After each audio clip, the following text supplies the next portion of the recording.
Hi, John. Welcome to the Hi, show. good to meet you, John. You too. Yeah, What do you got there? this is my new book. It's called The Whirlwind Man.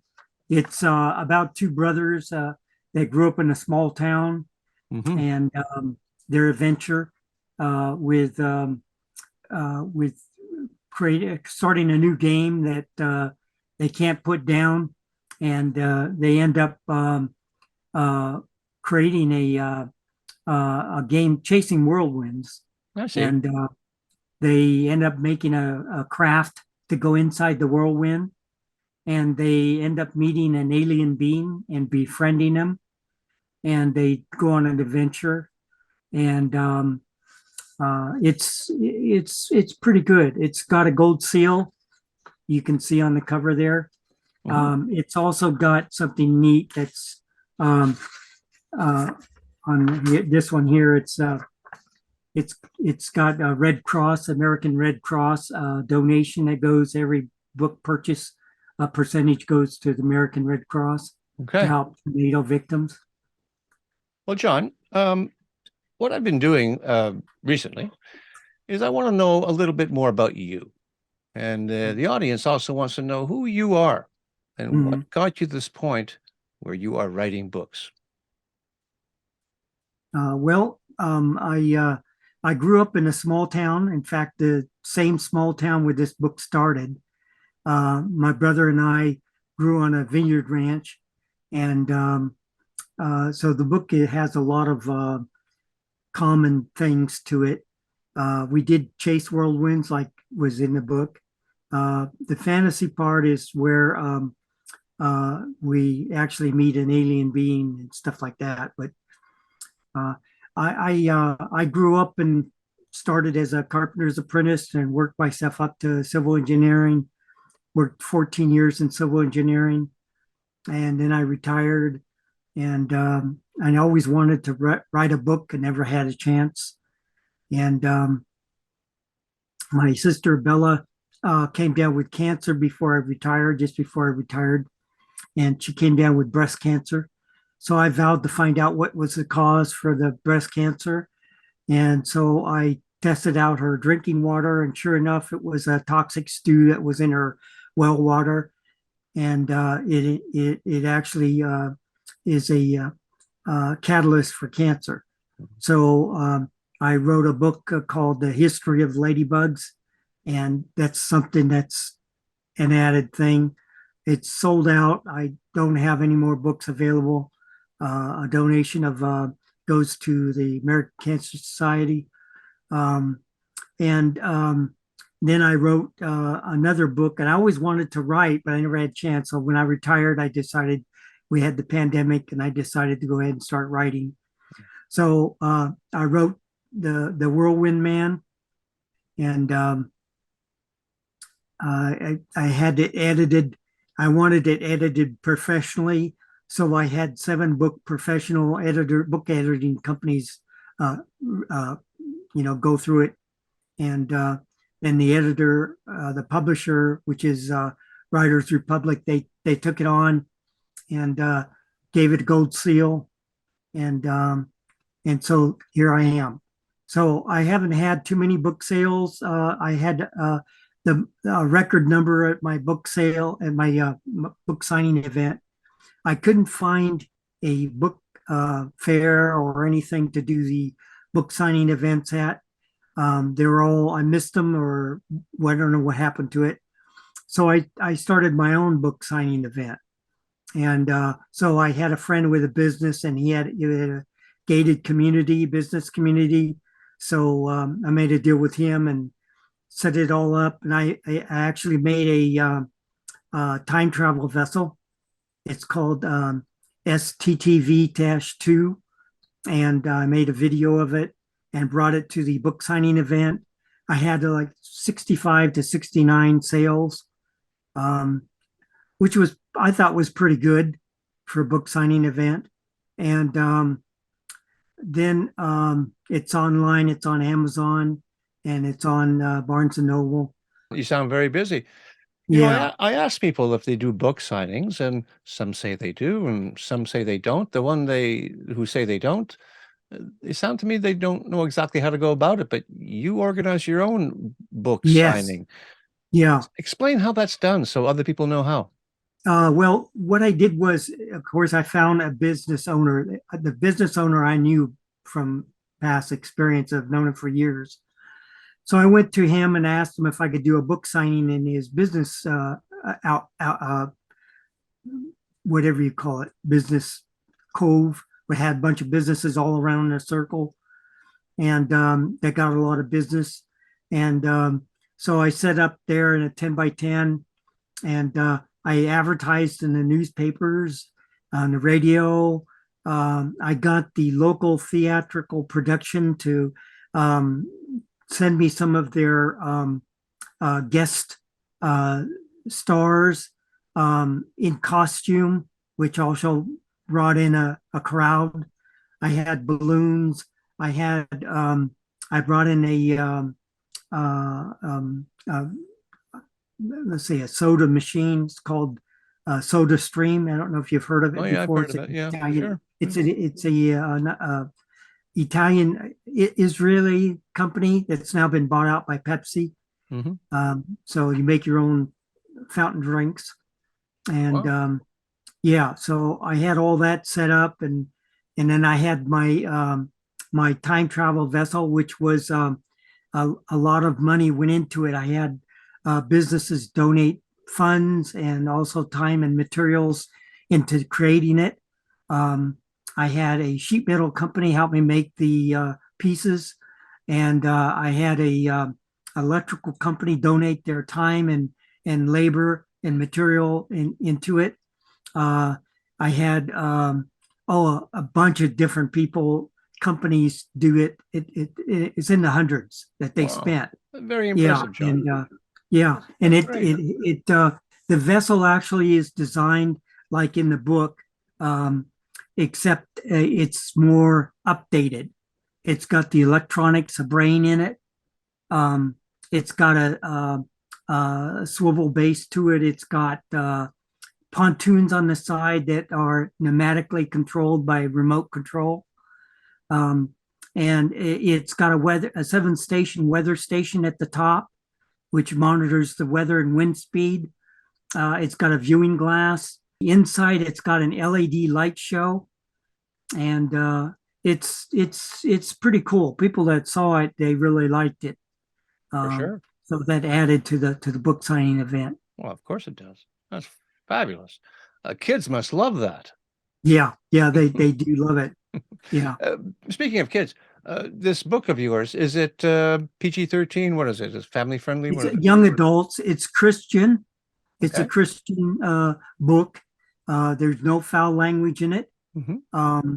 It has a dinner scene where the father and mother and the kids say prayer Sure. and the blessing before the food, and it's it's it's it's got a lot of humor in it.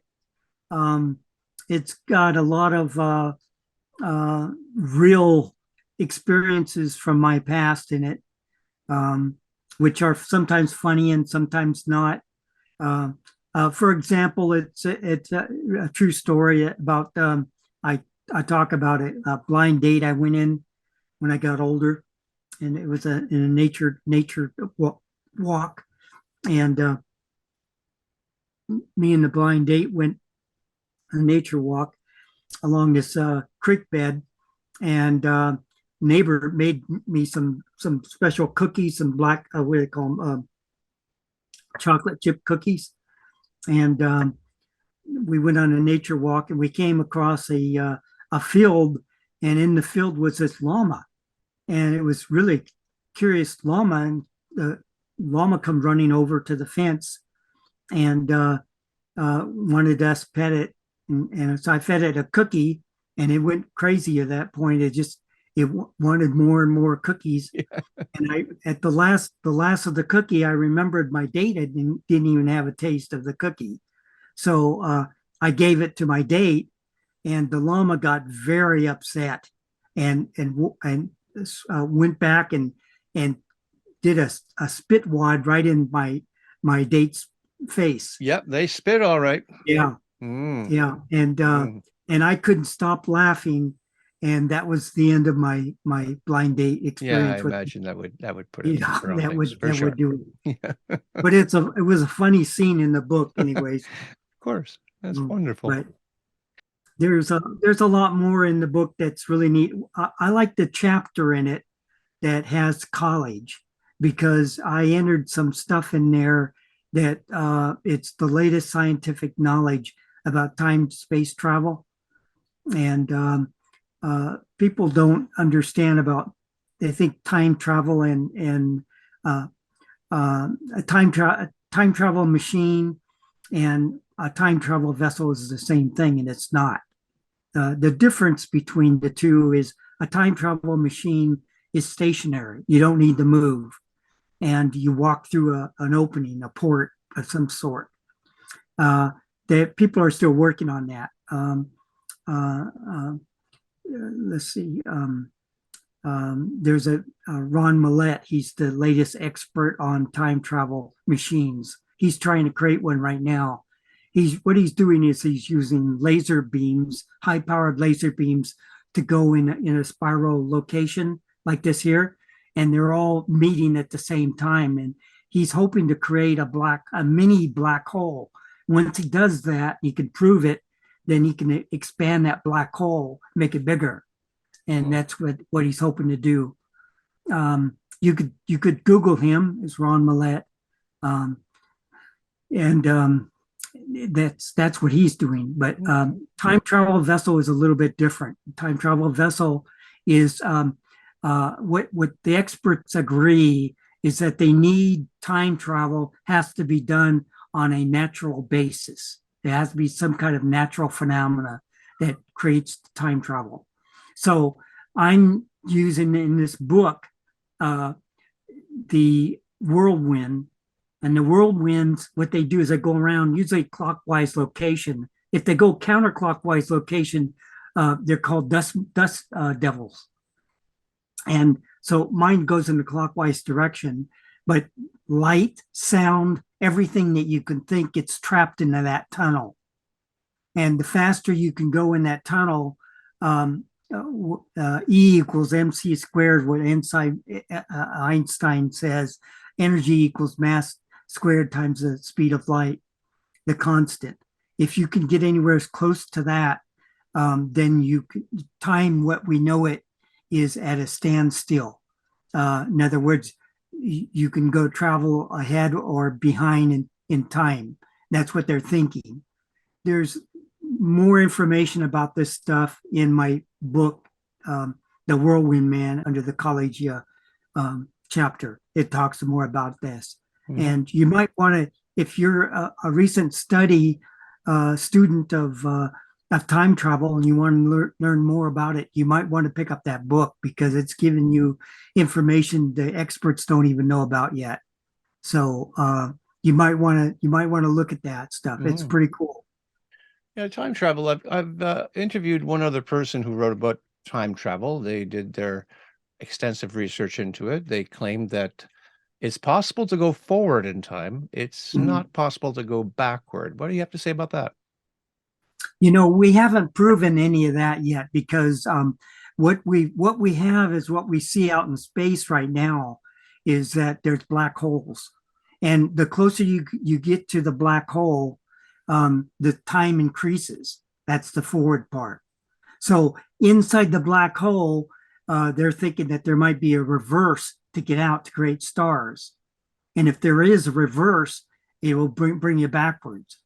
So getting forwards and getting backwards, it might be possible. We don't know yet.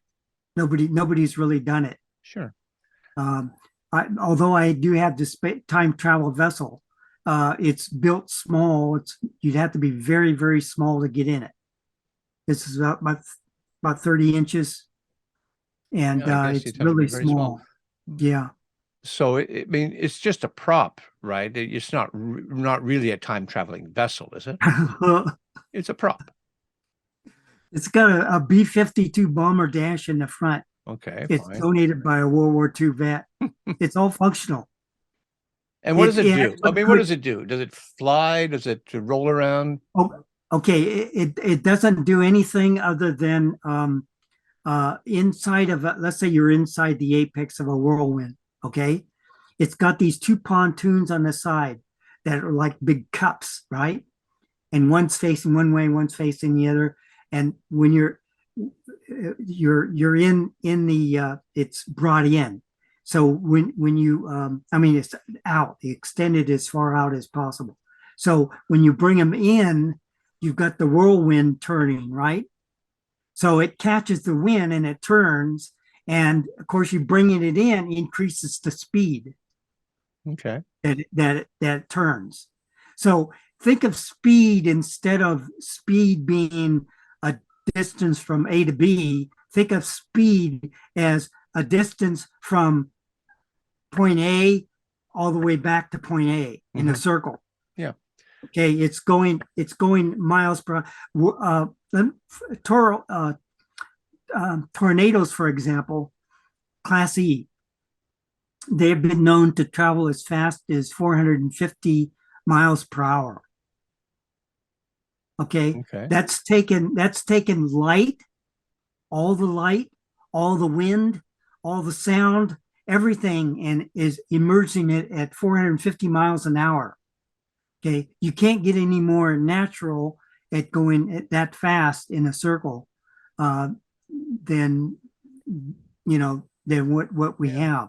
Have So you have, whirlwinds are a little bit lower, a okay, I smaller. was going to ask you what a whirlwind is in comparison to a tornado. I'm not familiar with the technical Whirlwinds. terminology of a whirlwind. What is that You know, exactly? whirlwinds are very much similar to tornadoes, Okay. um, but their power is maybe a tenth of what a tornado power is. Um, they they don't use tornadoes don't use like climate like tornadoes do. Tornadoes use the heat from coming from the earth. They use the wind speeds coming from different directions, and uh, um, there's an environmental aspect to tornadoes, whereas whirlwinds are not. Whirlwinds are just by the wind, and so their force goes. They've been clocked as high as 100 miles an hour, going 100 miles an hour in a circle. Okay. Now there's no limit to how fast they can go. There's no there's not a lot of research on any of it. So I've probably got more research than anybody else has had All right. on it because I used to chase it. We used to chase it as kids. And in So the where you book, it where you talks live, about, there's a lot of whirlwinds. Is that it? well, in Saint Helena, California, there was a lot of whirlwinds, and it was they'd start out small and they'd go up and go way up to high to the sky, and yeah, it got pretty neat. Hmm. If you set a balloon in a whirlwind, you immediately go way as far as you couldn't see it anymore up to the top. It would And, like suck it up. and what got you interested in whirlwinds? If you read the book, you would see the scene where I started and we were gardening and a whirlwind came up. And that's when I first got started with whirlwinds. And after that, it never stopped. And so as a young child, I was always fascinated with them and wondered what caused them and what was there. And I found this one guy who took a video of it back then when we did it in 1963. They didn't have cell phones, much less videos. Um, but this guy took a video of a whirlwind and had a dog. A dog was barking at it, and he actually got the whirlwind to stop by barking at it. Now that is really strange, isn't it? Yeah, I it got the is. video of that. That's a clip. And so inside the book, The Whirlwind Man, it talks about this alien being time traveling inside the apex of a whirlwind. And so these kids, by getting in this vessel, they actually meet and greet the alien being inside there. He's fascinated with these two brothers, and he befriends them and takes them on an adventure, stays with them, and they play hide go seek, where you hide, and he takes the roof off of a shed to see where these kids are playing, Hmm. because you can't find them. Yeah. And so he can control the whirlwind. He knows how to control it. He's an alien being. He also knows how to time travel. And so he teaches them a lot of stuff that these kids want to learn. I see. I won the award, the coolest award for 2022, because my fiction is something new. No one's ever thought of this before, No, I've of never heard time of such a traveling thing. inside of a whirlwind. I've heard of time travel stories, but not one associated with whirlwinds, and not certainly Right. one where someone built a time traveling vessel like you have Yeah. with all the embellishments. Sounds Oh, fascinating. yeah. I thought it would be neat to have the alien being in it. Okay. You know, his name is Willie, by the way. Oh, of course. Willie. Does Yeah. it have a happy ending? Well, it's not finished yet. Hmm. The book is not finished yet. Oh, okay. Um, yeah, it's a series, a 5 book series. I've got the first I book, see. The Whirlwind Man. I got the other working on the other 4 books to the series. Okay, But but the Whirlwind Man itself, does it have a happy ending? it's going to have a happy ending. Of course. Okay. Yeah. But you're going to tease it for the next book and the next book and the next book. Are you working on Yeah. the second book right now? Yes, I'm working on the second book right now. How Yeah. far are you into it? I've got like 2 or 3 chapters made. Yeah. Okay. How long does it I take got for you to all of write a it in book? here. How long? All of it in here. Yeah, exactly. How long do you think it's going to take for you to write that? It shouldn't take too long. Okay. It shouldn't take too long. Well, maybe you can come back on the show to talk about the next book and the book after that. We can make it a regular thing. This sounds fascinating. Yeah. A little crazy, but I like crazy. I just want to see that thing you built. You can go on YouTube's and type in my name, John Pavon, and then scroll down. You'll see it. It's a 3-minute video on time travel, and you'll see. I give you instructions on how to make one too. The full Cool. thing. Yeah, you could Wow. see how it was put together. Well, you go all out, John. Oh yeah, That's yeah, great stuff. I love to yeah. see people doing stuff Well, like I this. had to keep busy during the pandemic, and that's what did it. Sure, of course. You have to keep your mind busy. That's the big thing. That's right. That's And right. figuring out the electronics on it, and then getting it programmed and on a remote. It was not an A easy remote task. even. Huh. Yeah, Wow. it's got 2 remotes, Very one for the impressive. show and one for the for the uh, they're called linear activators. Okay. They're on the side, and they extend and retract. And so I had those programmed, and so you press a button and they go out and they come back in. Wow. Wow. Stuff like You you could being see an all that. engineer helped, right? I mean, Yeah, it of definitely course. helped. Yeah. Yeah, Yeah. yeah. Well, Well, thank you for having me. I appreciate it. it's been zany and fun and informative, and I've had a blast doing this. I hope you enjoyed it too. Yes, I did. I did. Okay, John. All righty. Well, you take care of yourself. Okay. Thank you. Bye bye.